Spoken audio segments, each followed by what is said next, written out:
Every so often, you'll go through a period in your life. You will see yourself as a failure because you don't see yourself operating in the way that you dreamed that you would. The pressure in your life right now has a purpose. It's not crushing you. It's pushing what's on the inside of you out. It shows you who you are. It's how you find out what's on the inside of you. I want to remind y'all of the power of the mind. You can think your way into stress. You can think your way into misery, frustration. But if you change your mind, it'll change your life. You just have to decide in your mind what you want it to be. You just have to wake up. You just have to break that negative spirit. You have to break through. There is nothing more practical than developing a vision. It's not some pie in the sky exercise. Without a vision, you're chaotic and fragmented and hopeless and disappointed, and someone can stop you just by putting up a single obstacle. You're a house divided amongst itself.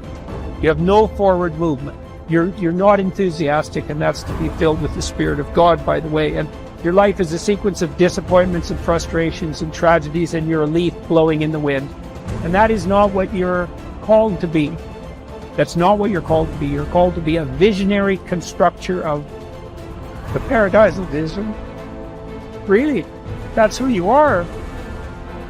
Terrible as that is to apprehend, we already will lose everything we have to lose. Right? We're all in this game, man. So there's, whether you want it to be this way or not, you are betting everything on your life. You don't know what you've got until all hell breaks loose. You don't know what you can take until the pressure is applied to your life. You don't know what you can endure until people stab you in the back and walk away from you. You don't know how much courage you have until you've been under fire and under struggle and under tribulation.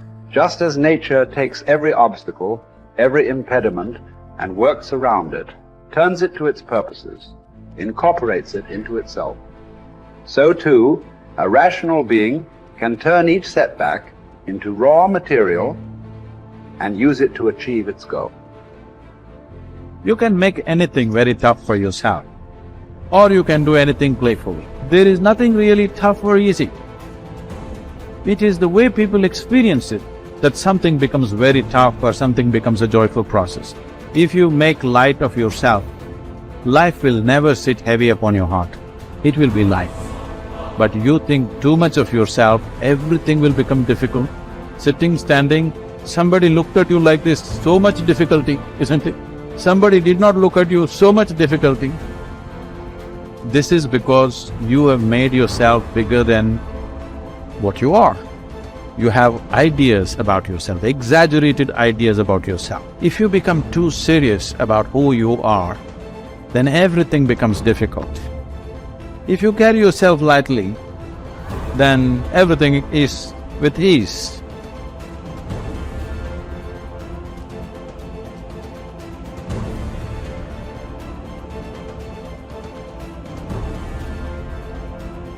There's two great words of antiquity everybody should learn. Here they are, one's positive and one's negative.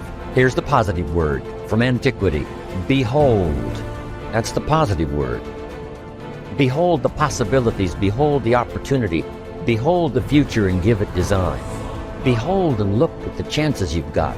Behold, spring has come. Behold, the day has arrived. And the sun is shining and the shadows are fleeing away.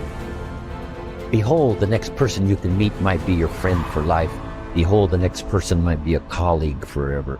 Behold, that's the positive word, behold. Now, here's the negative word. Beware. Beware of what you become in pursuit of what you want. Beware. All of our lives we have to deal with behold and beware. When a kid goes to school, it's behold the opportunity and beware the dangers. Behold and beware. So beware of what you become, pursuing what you want. Some things I went for in the very beginning cost me too much. I got so obsessed with some things that I found out later the price was too big to pay. If I would have known better, I never would have paid. But sometimes we learn when? After. So don't become so obsessed with something that you lose your sense of reason, or it costs you your friends. Don't be so obsessed with something that you compromise your virtues and your value. The story says Judas got the money. You say, well, that's a success story. No. It's true, 30 pieces of silver was a sizable sum of money, but it was not a success story. His name was Judas. Doesn't that ring a bell? It makes all the difference in the world. Judas got the money. Here's something interesting about the story of Judas. After he got the money, he was unhappy.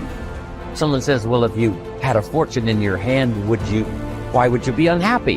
And here's the key. He was not unhappy with the money. He was unhappy with himself. Here's a key phrase. The greatest source of unhappiness is self-unhappiness. It's not from outside the things that make us unhappy. Greatest devastating unhappiness is to be unhappy with yourself. Now, a mild form of unhappiness is construct.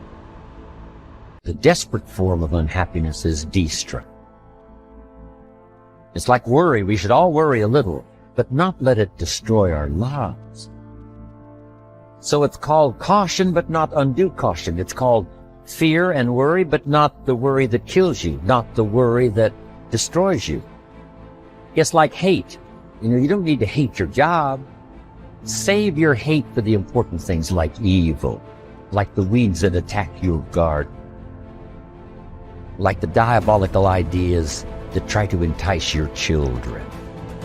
Right? You don't need to hate everything. I hate this, I hate that. That's the misuse of your hate. Save it for the things we really must.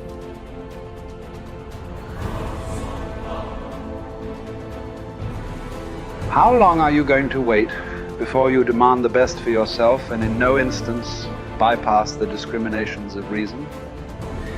You have been given the principles that you ought to endorse, and you have endorsed them. What kind of teacher, then, are you still waiting for in order to refer your self-improvement to him? You are no longer a boy, but a full-grown man.